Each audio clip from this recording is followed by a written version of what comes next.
O'Kinnon here from Fiction Atlas Press, bringing you another Indie Connection.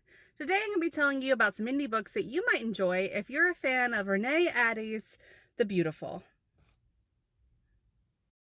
The first book I have for you is called The Vampire Debt by Allie Winters. It's a truth universally acknowledged that a single vampire in possession of a good fortune must be in want of a mortal snack. A single drop of blood will free her. Fed up living under the oppression of monsters, Clara kills a vampire to rid the world of at least one of the beasts. But when her father's gambling debt rages out of control and puts her sister in harm's way, she offers herself up to pay the debt. Thrust into a world of darkness and chaos, Clara does what she must to survive Alaric, her new master, who is determined to make her pay for what she did.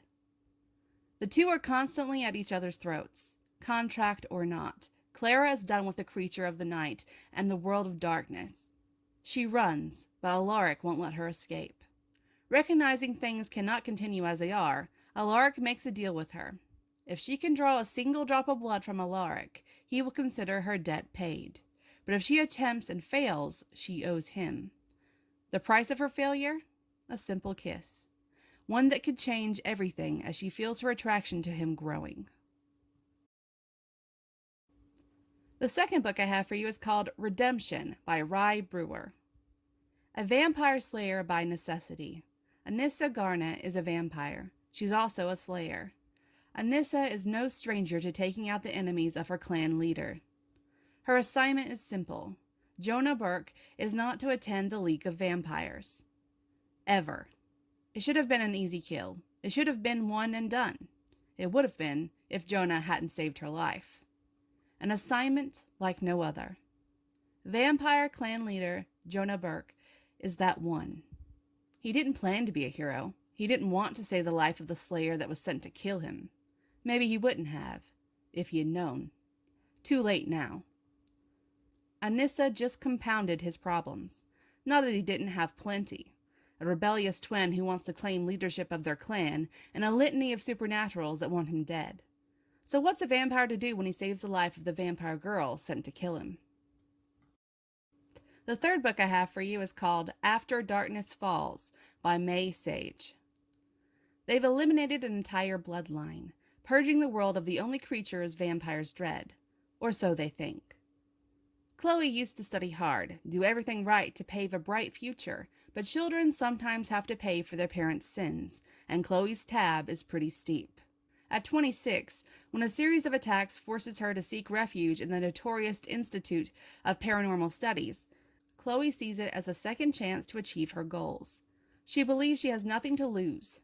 She couldn't be more mistaken. Levi has had centuries to observe the mortals and immortals of this world. He knows what the sassy woman who entered his domain is at first glance.